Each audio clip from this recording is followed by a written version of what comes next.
ఇంట్లో ఉన్న బంగారాన్ని విడిపించి ఆ రోజు ఆన్లైన్ రేటుకే మేము కొంటాం. Sharma gold company.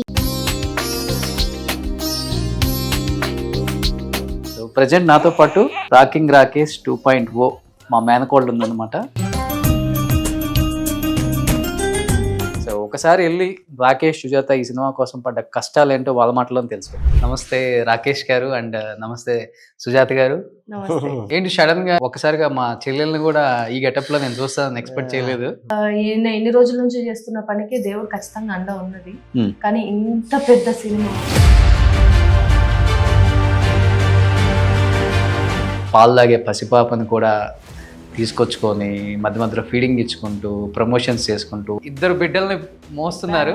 ఏం చెప్తారు ఫస్ట్ నువ్వు చెప్పు యాజ్ ఏ మదర్ గా దానికి. మా పాప కడుపులో ఉన్నప్పటి నుంచే మా కష్టం ఏంటనేది చూస్తాను. ఫస్ట్ కేసీఆర్ అని పెట్టారు, తర్వాత కేశవ చంద్ర రమావత్ అని ఏదో మార్చేశారు. మార్చలేదు, చెప్తా. సినిమా తీయటం ఎంత కష్టమో నీకు తెలుసు.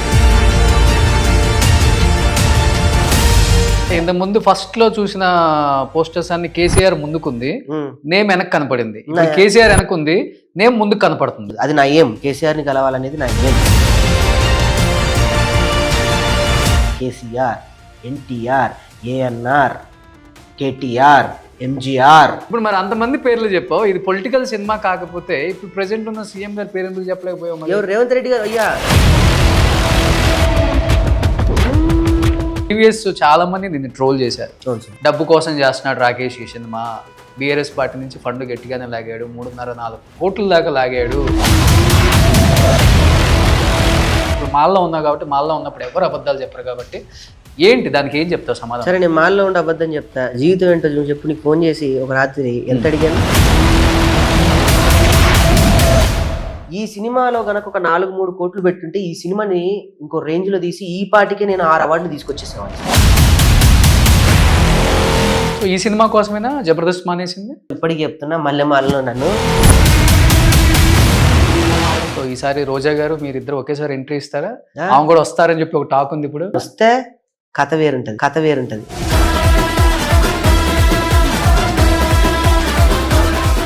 Hi, hello, welcome to Suman TV. So నేను మీ రోషన్.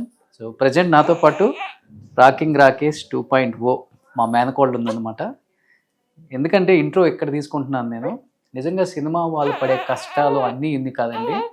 ఒక సినిమా ప్రొడ్యూస్ చేసిన వాళ్ళు, లేకపోతే సినిమాలో యాక్ట్ చేసేవాళ్ళు, వాళ్ళు ఎన్ని ఫ్యామిలీలో ఎన్ని ఇబ్బందులు ఉన్నా కానీ అవన్నీ ఇంట్లో చక్కపరుచుకొని లొకేషన్కి వెళ్ళి ఫ్రెష్గా మళ్ళీ యాక్ట్ చేయాలన్నమాట. సో ఇటు పక్కన మన రాకేష్ గారి అమ్మ సో ఇలా క్యారీ చేస్తూ ఇలా పాపను పెట్టుకొని సినిమా ప్రమోషన్స్ చేయడం నిజంగా గ్రేట్ అనమాట. ఎందుకంటే నేను చెప్పేది ఒక సుజాత రాకేష్ గురించే కాదు, నిజంగా ఏ సినిమా వాళ్ళైనా కానీ వాళ్ళు ప్రాణం పెట్టి తీస్తారు కాబట్టి కుటుంబం కన్నా సినిమాని ఎక్కువగా ప్రేమించే వాళ్ళ ప్రేమ ఒకసారి తెలియాలంటే ఇలా తెలుస్తుంది అనమాట. సో మధ్య మధ్యలో ఫీడింగ్ చేస్తూ సో రకరకాలుగా సినిమా కోసం కష్టాలు పడుతున్నారు రాకేష్ సుజాత కూడా. నిజంగా వాళ్ళకి సినిమా మీద ఉన్న ప్రేమ ఎంత ఉందో ఇక్కడికి వచ్చిన తర్వాత అర్థమైందనమాట నాకు కూడా.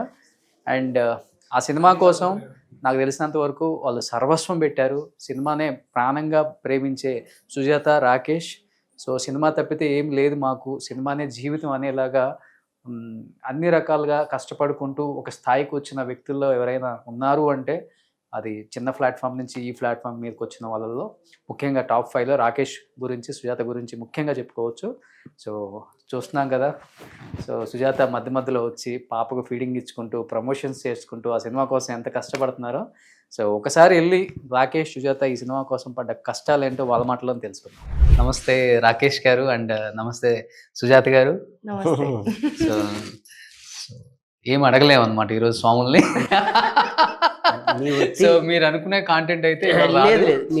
మీ చెప్పనా, మీ వృత్తి రీత్యా మీరు అందులోనే ఉండండి, మా వృత్తి రీత్యా మీ అందులోనే ఉంటాం. అలా అనేది మనసుకి మాత్రమే తప్ప మన వృత్తి వృత్తి వాళ్ళు చేసుకోవచ్చు. ఏంటి సడన్ గా ఇప్పుడు నువ్వంటే ఓకే రాకేష్, ప్రతి సంవత్సరం ఒకసారిగా మా చెల్లెల్ని కూడా ఈ గెటప్ లో నేను చూస్తానని ఎక్స్పెక్ట్ చేయలేదు. అంటే ఎన్ని రోజుల నుంచి చేస్తున్న పనికి దేవుడు ఖచ్చితంగా అండ ఉన్నది. కానీ ఇంత పెద్ద సినిమా, ఇంత పెద్ద మంచి పని మీరు వేసుకున్నారు కదా. సో శివయ్య ఆశీస్సులతో పాటు అమ్మవారి ఆశీస్సులు కూడా ఉండాలి, ఈయనకి ఇంకా శక్తి రావాలి, ఇంత పాజిటివ్ ఉండాలి అని చెప్పి. సో రాకేష్ ఇప్పుడు ఈ స్థాయిలో ఉన్నారంటే బికాస్ ఆఫ్ ఆయన కష్టం. సుజాత కష్టం ఉంది కదా, సుజాత కష్టం, సుజాత బ్లెస్సింగ్స్, ఆ పాజిటివ్ వైబ్స్ ఇంట్లో ఉంటేనే ఆల్వేస్. పోన్లే ఇవాళ ఇంటర్వ్యూలన్నీ ఒప్పుకున్నారు. సో రియల్ గా ఎట్లయినా ఒప్పుకోరు. ఒప్పుకుంటారు, తనే అంటారు, నేనే కాదంట, తనే అవునంటారు. సూపర్. ఫస్ట్ ఆఫ్ ఆల్ మీ ఇద్దరికి హ్యాట్స్ అప్, ఎందుకంటే చాలా సగౌరవంగా చెప్పుకోవచ్చు ఎలాంటి స్థాయి నుంచి వచ్చారో, ఇప్పుడు ఎలాంటి స్థాయిలో ఉన్నారో. ఇండస్ట్రీలో 10 మంది కూర్చున్నప్పుడు ఒక 4 మీ గురించి మాట్లాడుకునే స్థాయికి వచ్చారు. అది కంప్లీట్గా మీ హార్డ్ వర్క్. అండ్ ఈరోజు పాలు తాగే పసిపాపని కూడా తీసుకొచ్చుకొని మధ్య మధ్యలో ఫీడింగ్ ఇచ్చుకుంటూ ప్రమోషన్స్ చేసుకుంటూ సినిమాని ప్రజల్లోకి తీసుకెళ్ళాలి ఖచ్చితంగా. అటు ఆ బిడ్డ, మా కష్టం ఇది, 2 బిడ్డల్ని మోస్తున్నారు. అటు ఆ బిడ్డ, ఇటు ఈ బిడ్డ. ఏం చెప్తారు ఫస్ట్, నువ్వు చెప్పు యాజ్ ఏ మదర్ గా దానికి. అంటే మా పాప కడుపులో ఉన్నప్పటి నుంచే మా కష్టం ఏందనేది చూస్తుంది. నేను బేబీ కడుపులో ఉన్నప్పుడు 8th month వరకు కూడా నేను వర్క్ చేసుకున్నా.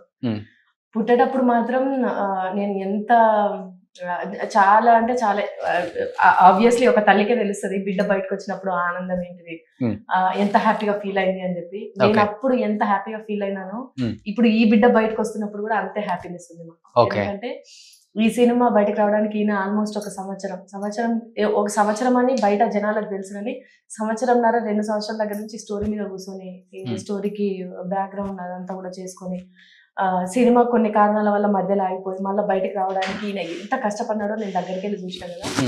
సో ఇది కూడా ఒక బిడ్డ బయటకు వస్తుంది కాబట్టి ఇప్పుడు కొంచెం మేము వెయిటింగ్ పీరియడ్ లో ఉన్నాం అనమాట. డెలివరీ 22nd ఉంది, ఆబ్వియస్లీ హ్యాపీనెస్ ఉంటది. సూపర్. సో ఇద్దరు బిడ్డల తల్లిగా చాలా హ్యాపీగా ఉంది. సూపర్. సో ఒక బిడ్డకి నిజంగానే జన్మనిచ్చి ఆ కష్టం ఏంటో నీకు ఇక్కడ 2 తెలుసు కాబట్టి ఓకే. బట్ ఇంకొక బిడ్డకి జన్మన ఇవ్వబోతున్నారు 22nd బావా. ఆ బిడ్డని బయటకు వచ్చేటప్పుడు చేతులతో ఫస్ట్ ఎత్తుకొని చూసినావు, అండ్ ఈ బిడ్డని ఫస్ట్ నుంచి నువ్వే 9 నెలల బిడ్డని నేను 9 నెలలు మోసిన, ఈ బిడ్డని 1 year ఈయన మోసిన. ఇంకెక్కువ 2 years 1.5 years. So as a father గా ఇద్దరిని ఎలా అనిపిస్తుంది ఇప్పుడు? ఫస్ట్ ఆ బిడ్డ గురించి చెప్పు. ప్రపంచం ఈ బిడ్డ ఎన్నో నొప్పులు భరిస్తూ నా బిడ్డని నేను ఈ భూమి మీదకి స్వాగతంగా ఆనందంగా తీసుకున్నా, కానీ ఆ బిడ్డ ఏడుస్తోంది. కానీ ఈ బిడ్డ ఏడుస్తూ రేపు ప్రపంచానికి నేనేంటో పరిచయం చేస్తాను. 2 బిడ్డలు రేపు నా పేరుని తీసుకెళ్తాయి. నా పేరుని రేపు తరాలకి, రేపు రాబోయే వ్యక్తులకి నన్ను రిప్రజెంటేటివ్గా. ఆ బిడ్డ ఏమో మా నాన్న రాకింగ్ రాకేష్ అంటది, ఈ బిడ్డ రాకింగ్ రాకేష్ అంటే ఏంటో చూపిస్తుంది. అంతే కదా, అందుకే ఈ సినిమాకి ముందు ఆ బిడ్డ మహాలక్ష్మి వచ్చేసింది. మహాలక్ష్మి అంత మంచి జరుగుతుంది అమ్మ నాన్న నేనున్నా, నాన్న నేను నీకున్నా నాన్న ధైర్యంగా ఉండంటే వచ్చింది. సో ఆ మహాలక్ష్మిని ఫస్ట్ భూమి మీదకి వచ్చినప్పుడు ఫస్ట్ ఇదే చేతులతో ఎత్తుకొని తీసుకొచ్చావు కదా, ఎలా అనిపించింది యాజ్ ఎ ఫాదర్ గా? నాకన్నా ఎక్కువ ముందు నీకు తెలుసు ఆనందం ఏంటో. అవును, ఫాదర్ గా మనం ఎన్ని కష్టాలు పడ్డా, ఎన్ని తిట్లు తిట్టుకున్నా, ఎన్ని అనుకున్నా, ప్రొఫెషనల్ పరంగా మనకి ఎన్ని ఉన్నా, మనకంటూ కొంతమంది ఉంటారు. ఆ కొంతమంది జీవితంలో కళ్ళు మూసుకుంటే ఆ బాధలన్నీ మర్చిపోతే మన బేబీస్ వాళ్ళు.